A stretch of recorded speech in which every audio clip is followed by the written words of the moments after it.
अब तक आपने देखा। क्यों छोरी इस घर की बहू कभी ना बन सकती। चुपचाप हमारे घर से निकल जा। पायल से ना उसने दोनों को घर से बाहर निकाल दिया से। मेरे मायके वालों ने प्रज्ञा और वरदान को घर से निकाल दिया। अब के?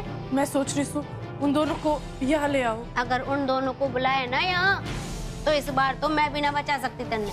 अब आगे वो दोनों तो निकाले ही जाएंगे और तन्ने भी बाहर का रास्ता दिखा दिया जाएगा। जो होगा सो होगा बुआ जी, पर इसे प्रज्ञा को मैं भटकने ना दे सकती। मैं अजय और जितेश को बोलती हूँ, वो दोनों जाके उन्हें ले आएंगे। अरे ओ झांसी की रानी मर्दानी, थम जा जरा। हर हिम्मत की तो दाद देवे हैं, पर याद रखियो कमला भाभी के प्रकोप के आगे थारी हिम्मत भी जवाब दे देगी। बुआ जी जो भी हो जाए, आप कैसे भी किसी भी तरह उन दोनों को एक कोना दिलवा दो ना इस घर में। लागे से थारा दिमाग खराब हो गया से। तुम्हारे से कुछ ना बोल, जो थारे दिमाग में आए वो कर दो।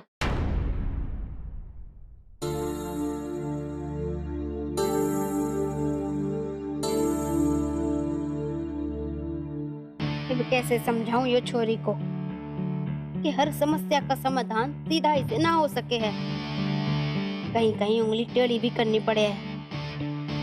खैर ये छोरी तो बैठे बिठाए मुसीबत ले रही से, के होवेगा इसका मन नहीं कुछ करना पड़ेगा।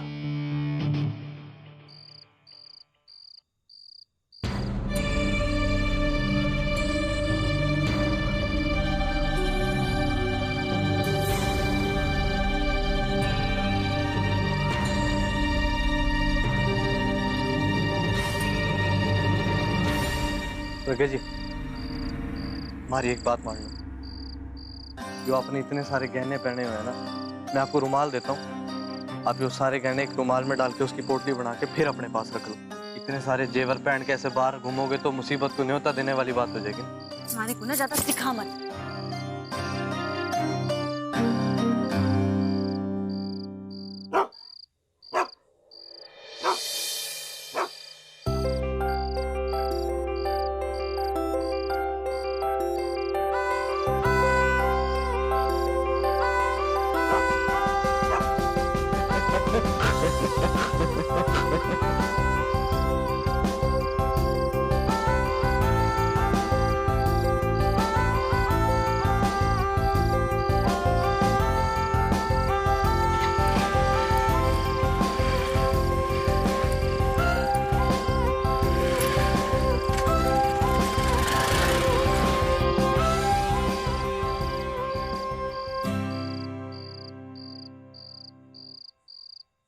प्रज्ञा जी, आपने सवेरे से कुछ ना खाया है, क्या खाओगे आप? एक काम कर, मार ले जहर ले।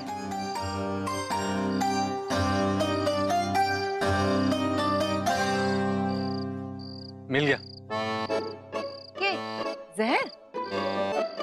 नहीं, चाय और बिस्कुट की दुकान। चाय बिस्कुट? मैं थारे को चाय बिस्कुट खाने वाली लेती सू। नहीं, है? दिमाग।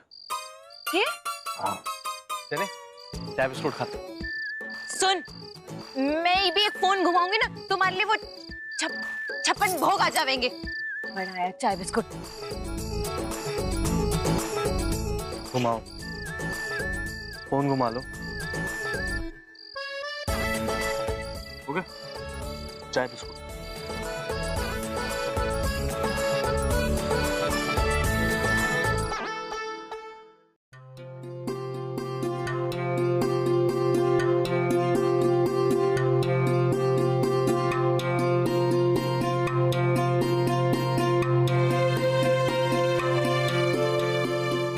जो बता, तन्ने सुबह वाले आम पसंद ना आए के?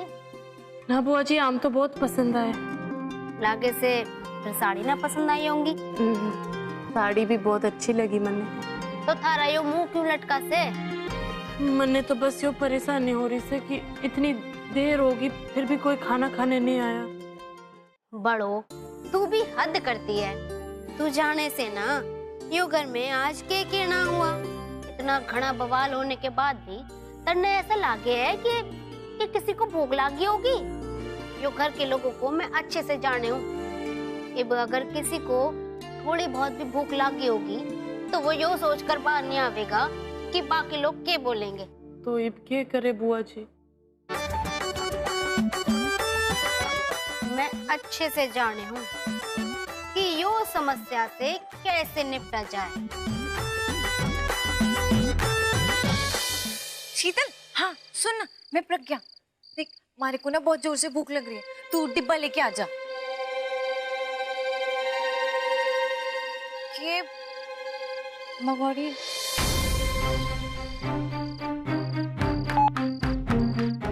हेलो,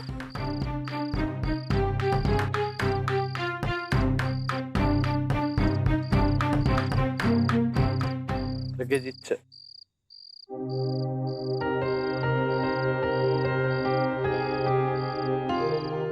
प्रज्ञा जी फोन बाद में मिला लेना, भूख लगी है ना, कुछ खा लो। प्रज्ञा जी जिद मत करो ना, आपने सवेरे से कुछ नहीं खाया ये लोग।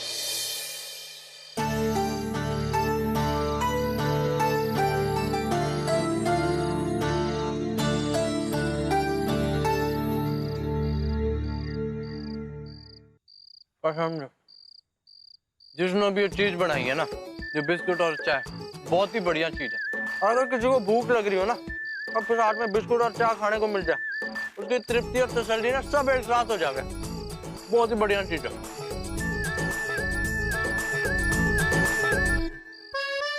कैसे मास्टर हो तुम? हाँ, यहाँ पे लड़की अकेली भूखी बैठी हो।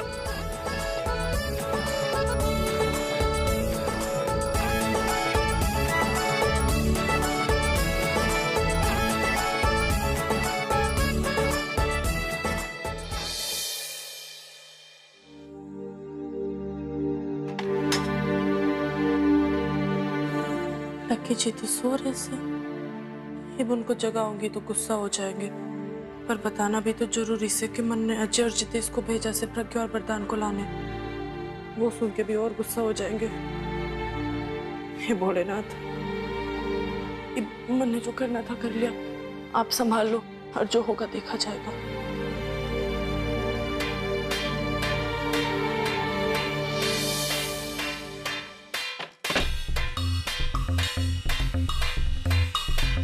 कैसी आवाज आ रही है? लक्की जी की तो नींद खुल जाएगी।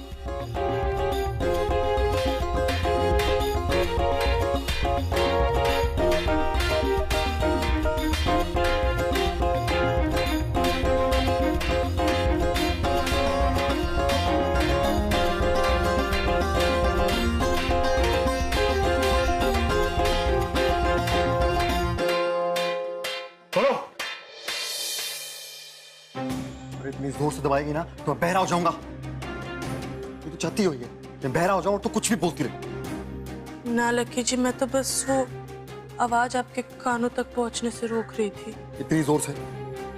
माफ कर दो। जाके देख करा कौन थाली पीट रहा से। जी।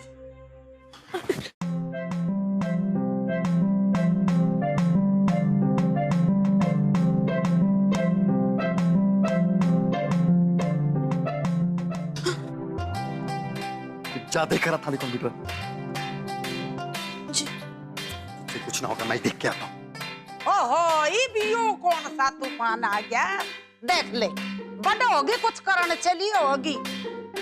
अरे भगवान, ये कोमल नास है, छोटो से छोटो। छोटो? हाँ छोटो, बचपन की आदत से उसकी।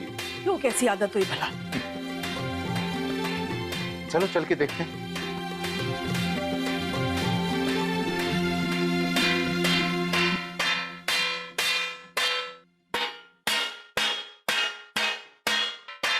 अरे बस बस बस, देख अरे बुलावे पे हम सब आ गए हैं खाना खाने के लिए। अरे वाह छोटो, तेरी बचपन की आदत अभी तक गई ना से।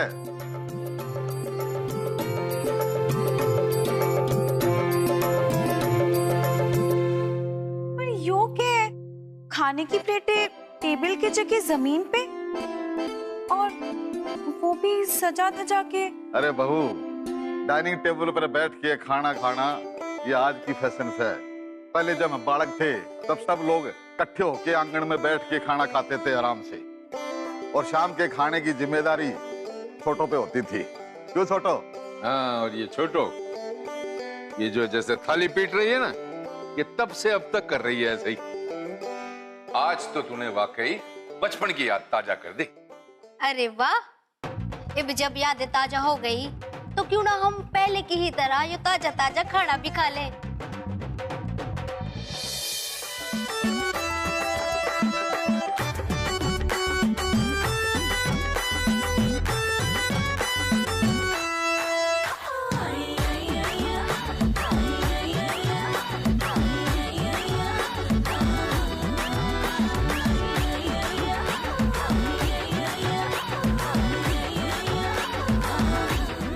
हमारी लाडली छोटो की कहानी तो सब जाने, लाखा और राणा को भी पता है।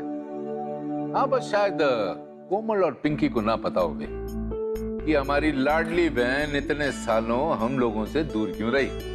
हुआ यूं था कि 15 साल पहले छोटू के ब्याह के लिए कोई लड़का ना मिल रहा था, तो छोटू ने देखने के लिए दामाद जी हमारे घर आए, छोटू के रिश्ते की बात की, पर माँ और पिताजी ने इस रिश्ते को मंजूर ना किया, ठुकरा दिया। और इसने जिद की कि ब्याह करूंगी तो दामाद जी से करूंगी वरना ना करूंगी।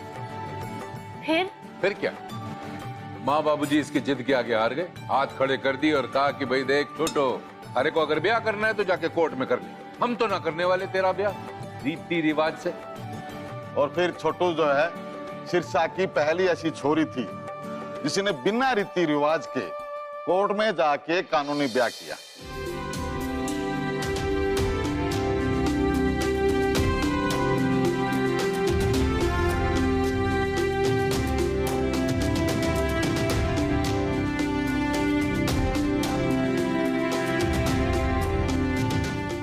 और उस वक्त माँ बाबूजी ने मन वचन दिया से कि अगर हमारी शादीशुदा जिंदगी 15 साल तक टिकी रही तो मैं उनके पास वापस आऊं, और फिर वो पूरे रीति रिवाज से सारी रस्मों के साथ धूमधाम से हमारा ब्याह करवा देवेंगे।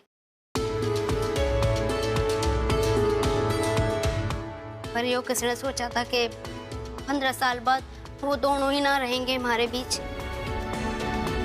और अब यो घर का माहौल भी इतना मायूसी भरा से कि यहाँ हमारा ब्याह धूमधाम से ना हो सकता।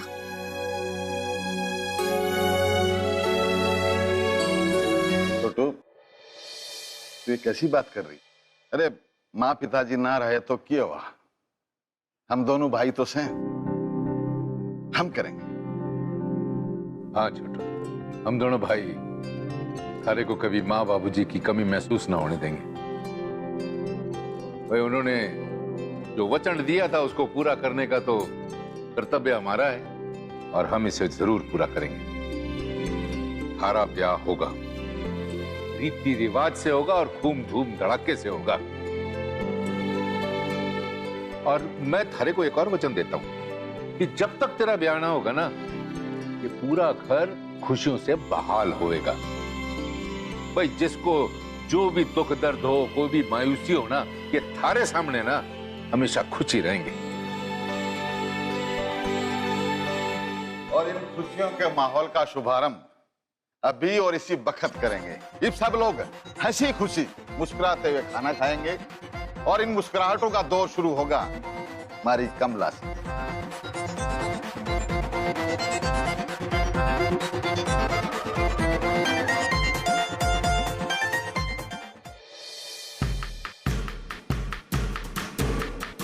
भाई जी, कमला भाभी को तो देख के ऐसा लग रहा है कि यूं ना मुस्कुराएंगी, मन्ने तो ऐसा लगे कि यो अपनी ननद के ब्याह से खुश ना से।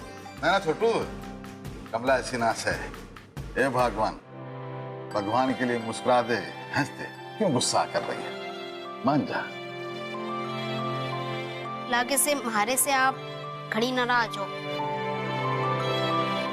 लो भाभी, अब तो मन ने कान भी पकड़ लिए, अब तो मुस्कुरा दो। भैया, हमारी प्यारी सी भाभी को खाने का पहला कोर्स खिलाइए ना। अच्छी बात है।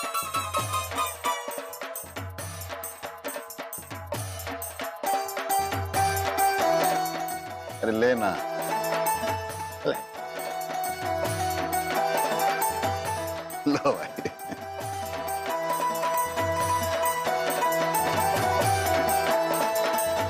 चलो भाई शुरू करो।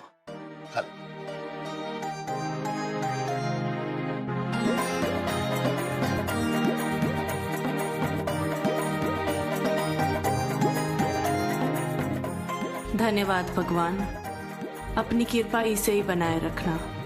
किसी की बुरी नजर ना लगे मेरे परिवार को, और छोटो बुआ का जादू यूं ही हम सबको एक साथ खुश रखे।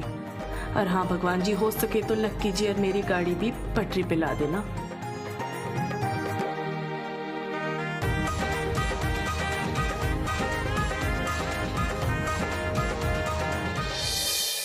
वाह छोटो वाह, आज तो तूने गजब कर दिया। आज इतना स्वाद खाना की अभी तक हाथ से खुशबू आ रही है। छोटो भाभी, छोटो भाभी। क्या हुआ सोम? अभी मैं ना किसी काम से बस स्टैंड गया हुआ था, वहां पे मुझे एक नया नवेला जोड़ा मिल गया से। घने परेशान थे दोनों, ना उनके पास रहने के लिए ठिकाना और ऊपर से उनके पैसे मार दिए किसी ने। तो फिर मारे से उन्होंने मदद मांगी तो मैं उनको अपने साथ ही ले आया। दोनों बाहर खड़े से। अरे वाह, यो तो तूने घना नेक काम किया से। भाभी अगर आपकी इजाजत हो तो दोनों को अंदर ले आऊं, घने ही थके हुए से दोनों। ना ना सोम, मैं कैसे हुक्म दे दूं? यो घर पे राज तो कमला भाभी का से, हुक्म भी उन्हीं का ही चले हैं। तो वो ही फैसला करे हैं कि वो ये घर में रह सकते हैं या ना।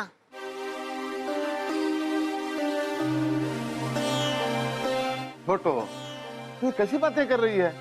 इस घर पे तेरा भी तो हक है ना? हाँ भाई जी, वो तो है, पर अब किसी अनजान इंसान को ये घर में रखना से या ना रखना से, वो फैसला तो आप ही लोग करे हैं ना। क्योंकि कमला भाभी ये घर की बड़ी बहू है, तो ये फैसला तो उन्हें ही लेना होगा। क्यों कमला भाभी? ऐसा है छोटो, अलावत खानदान का दिल इतना भी छोटा ना है कि दो लोगों के लिए रात का ठिकाना ना दे सके। ठिकाना ही क्यों, खाना पीना अच्छी ताई देवेंगे उन्होंने। आए मालती, किस झूठ बोल रही हूँ? ना भाभी, बिल्कुल सही। सोम, इब के खड़ा से, जा बुला ला उन दोनों को अंदर। जी अभी लेके आया।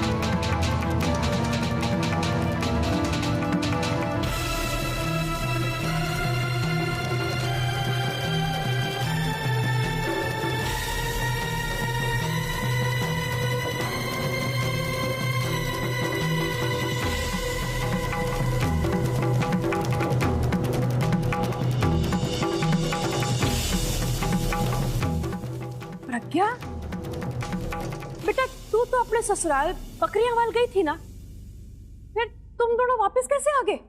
गई थी चाची ससुराल, पर इनकी पायल भाभी ने हम लोगों को घर से बाहर निकाल दी। पायल ने?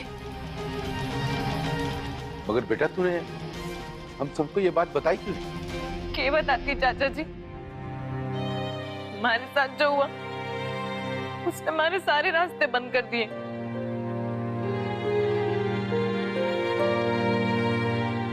मैं तो ना घर की रही ना घाट की। अरे कब की तो जाकर मर जाती।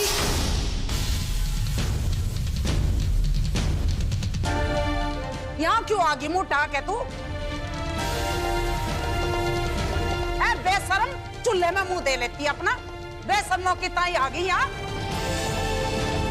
एक बात सुन ले कान खोल के, इस घर में तेरे लिए कोई जगह नहीं है।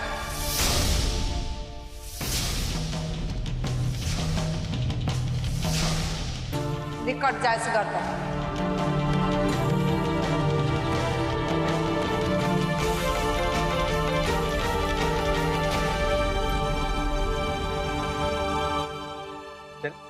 अरे वाह कमला भाभी, आप तो अपनी बात से बिल्कुल पलट रही हो। अरे जरा सोचो तो, गुस्से में क्या बोले जा रही हो? अभी आपने बोला ना सबके सामने कि ये दोनों यो घर में रह सकते हैं, पर ये भी उल्टे बोल। जरा सोचो कमला भाभी कि लोग क्या बातें बनावेंगे कि अलावत खानदान की बड़ी बहू अपनी ही जुबान से पलट गई। चलो अब जिसको फैसला लेना से वो ही चुप से तो क्या कर सके।